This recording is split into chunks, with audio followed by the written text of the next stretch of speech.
With the Perkin-Elmer Oil Express instrument, if you run this instrument for some time, the databases can accumulate a large size that are used during its running.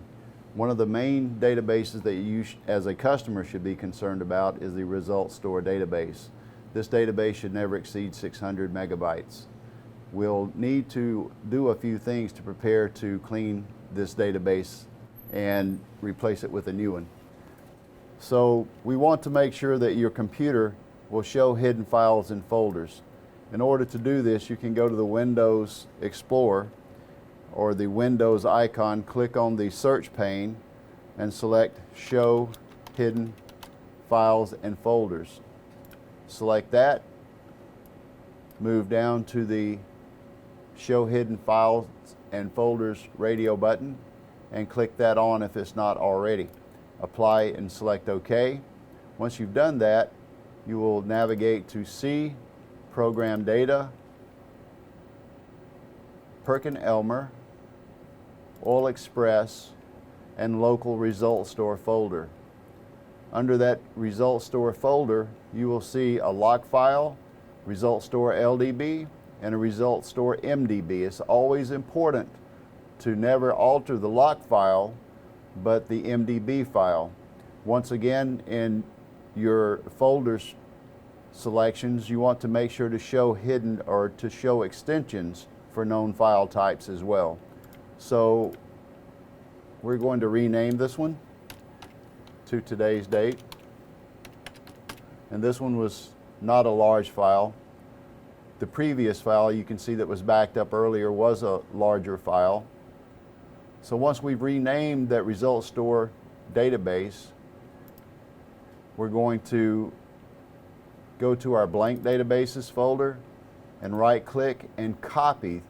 It's very important to copy, not cut, because this empty database, note the size at 640 KB, will always need to be there, so you will have it when you restore the Results Store database to its correct folder.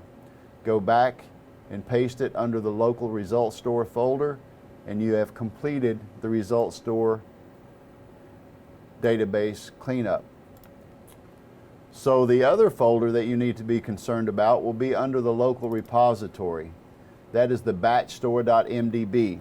Bear in mind, if you change this, you will have to reset your sample fields within Oil Express if you have a custom sample field set up. This one, you just really need to check that. This one is under 600, so we're going to leave it be. It's under 600 KB. And then lastly would be the multi-probe database. That one's in a different location. We'll go back to C.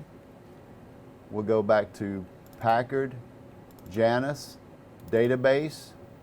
And the multi-probe database is here. Once again, you want to make sure you do not change the log file, but you do change the database.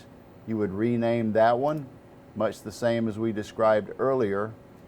And the multi-probe empty do not delete file is here. I prefer to select and make a new folder that would say empty database, copy, paste the multi-probe empty database in there, and we're going to backspace to rename it to multi-probe MDB. Now we'll copy it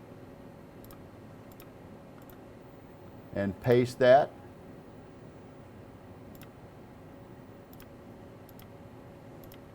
Rename this guy.